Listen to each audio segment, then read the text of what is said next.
Shalom, selamat malam, saudara yang dikasihi oleh Tuhan Yesus Kristus.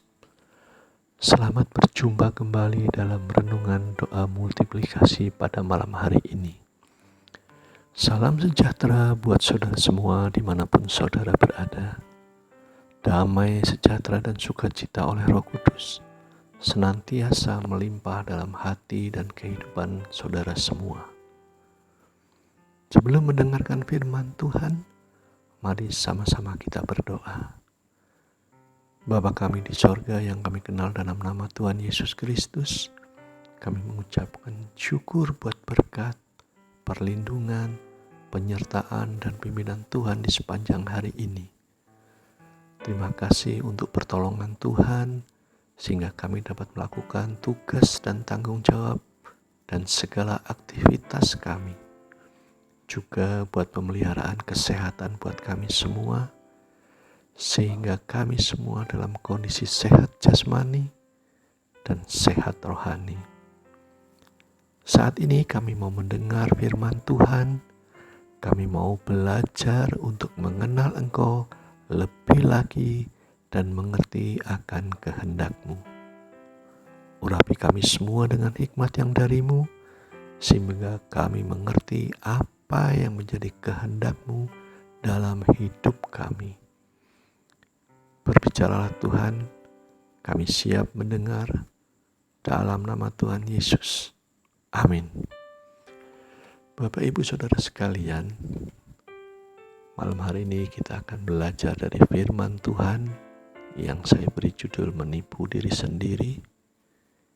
Kita ambil dari 1 Korintus 3 ayat 18, demikian firman Tuhan. Janganlah ada orang yang menipu dirinya sendiri. Jika ada di antara kamu yang menyangka dirinya berhikmat menurut dunia ini, biarlah ia menjadi bodoh, supaya ia berhikmat. Hari ini kita memasuki hari ke-19 di bulan Januari tahun 2023. Pertanyaannya, pernahkah saudara merasa ditipu atau dibohongin sepanjang hari ke-19 ini? Atau sebaliknya, jangan-jangan saudaralah yang menipu atau berbohong? Sebuah perenungan yang perlu didalami oleh setiap orang. Apa sih itu menipu? Menurut pengertian bahasa dalam Kamus Bahasa Indonesia, disebutkan bahwa tipu berarti kecoh, daya cara, perbuatan atau perkataan yang tidak jujur, bohong, palsu, dan sebagainya, dengan maksud untuk menyesatkan, mengakali, atau mencari untung. Penipuan berarti proses, perbuatan, cara menipu, perkara menipu atau mengecoh. Dengan kata lain, penipuan adalah dua pihak, yaitu menipu yang disebut dengan penipu dan orang yang ditipu. Jadi penipuan dapat diartikan sebagai suatu perbuatan atau membuat perkataan seseorang yang tidak jujur atau bohong dengan maksud untuk menyesatkan atau mengakali orang lain untuk kepentingan dirinya atau kelompok.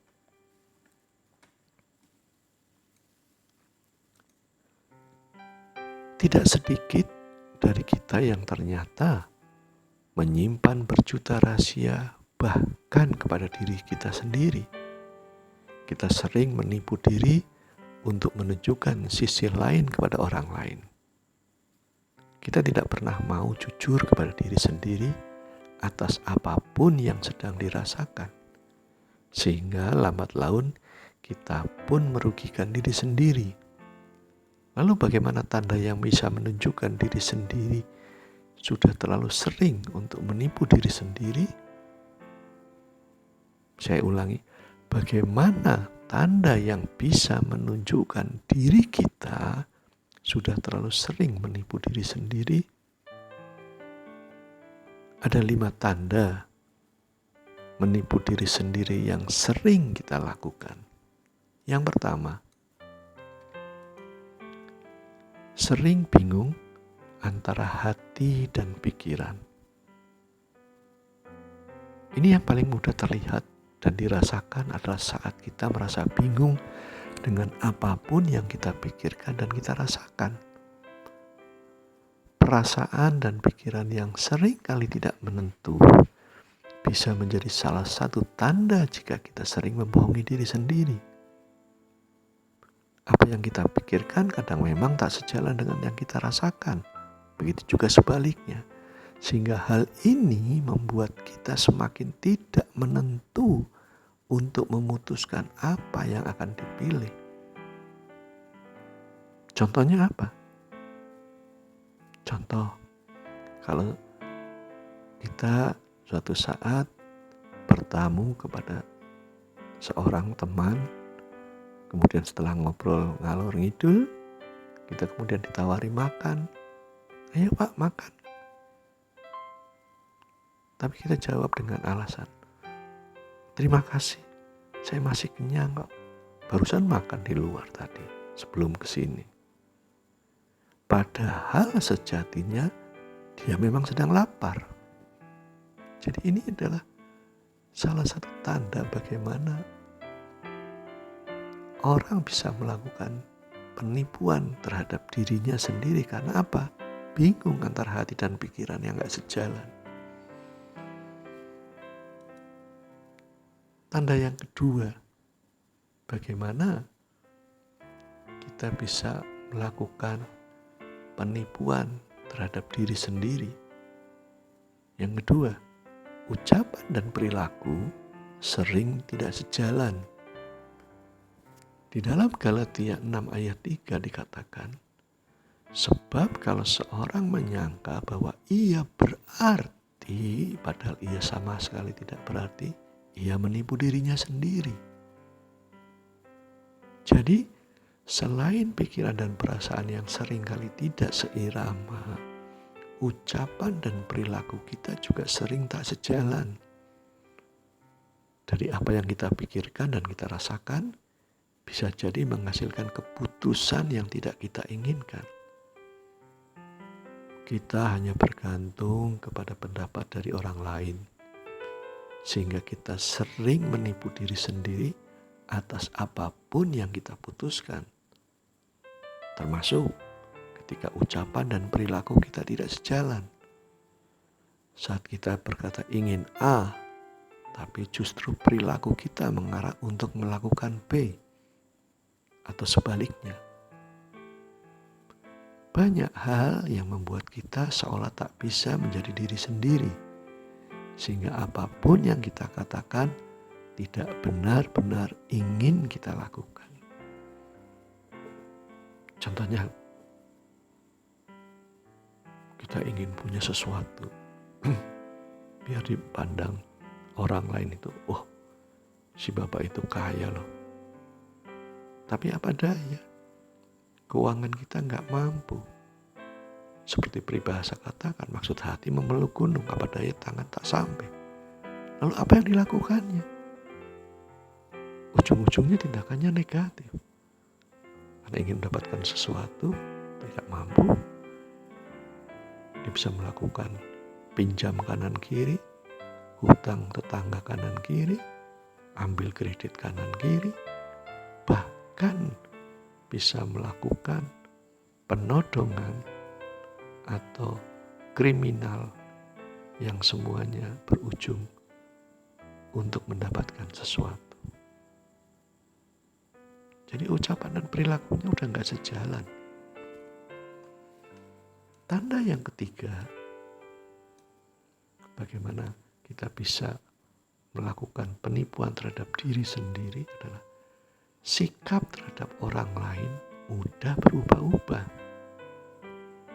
Yakobus 1 ayat 26, firman Tuhan katakan, jikalau ada seorang menganggap dirinya beribadah, tetapi tidak mengekang lidahnya, ia menipu dirinya sendiri, maka sia-sialah ibadahnya. Selain sikap terhadap diri sendiri, sikap kita terhadap orang lain pun akan berubah.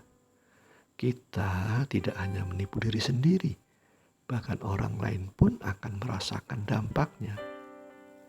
Sebab saat kita tidak jujur kepada diri sendiri, maka di situ pula kita sulit jujur kepada orang lain. Kita tidak bebas dan lepas melakukan hal yang sebenarnya sangat ingin kita lakukan. Bisa jadi karena kita mendapat kritik dan saran yang tidak sesuai dengan hati kita. Semua orang bisa dianggap berseberangan dengan apapun yang kita inginkan. Bingung dan menjadi tidak menentu. Begitulah setidaknya kondisi kita saat itu. Sehingga sikap kita terhadap orang lain menjadi lebih tidak bisa ditentukan. Contohnya gimana, Pak? Contohnya, misalnya saja, saya seorang konselor. Kemudian ada seorang datang dengan segala keluh kesahnya, pergumulannya, kehidupan rumah tangganya. Dan dia katakan, Pak, tapi nanti jangan cerita-cerita ya. Jangan diceritakan ke orang lain ya. Ini rahasia antara saya dan Bapak sebagai konselor. Tapi apa yang terjadi kemudian? Saya keceplosan dan tanpa sadar menceritakan kehidupan pergumulan orang tersebut kepada orang lain. Entah itu sadar, entah itu sengaja, tapi itu sudah melanggar satu komitmen. Dan orang itu yang saya ceritakan ternyata bercerita berantai kepada orang lain. Sehingga pada saat si orang yang konseling dengan saya tiba-tiba ditegur temannya, kamu dapat masalah ya di keluarga kamu ya?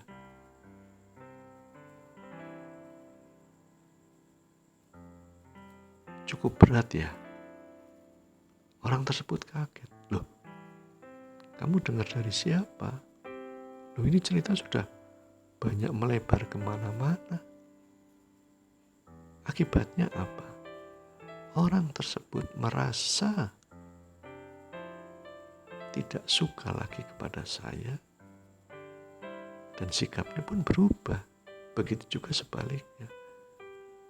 Saya juga merasa gak nyaman, gak enak dengan orang tersebut. Sehingga dikatakan, jikalau ada seorang menganggap dirinya beribadah tetapi tidak mengekang lidahnya, ia menipu dirinya sendiri. Maka sia-sialah ibadahnya. Jadi Bapak Ibu, saudara sekalian harus hati-hati pada saat punya pergumulan, punya masalah. Kepada siapa harus bercerita? Kepada siapa harus percaya? Apakah ada jaminan cerita itu tidak tersebar ke orang lain? Yang keempat, tanda yang keempat, sering menangis hingga marah tanpa sebab.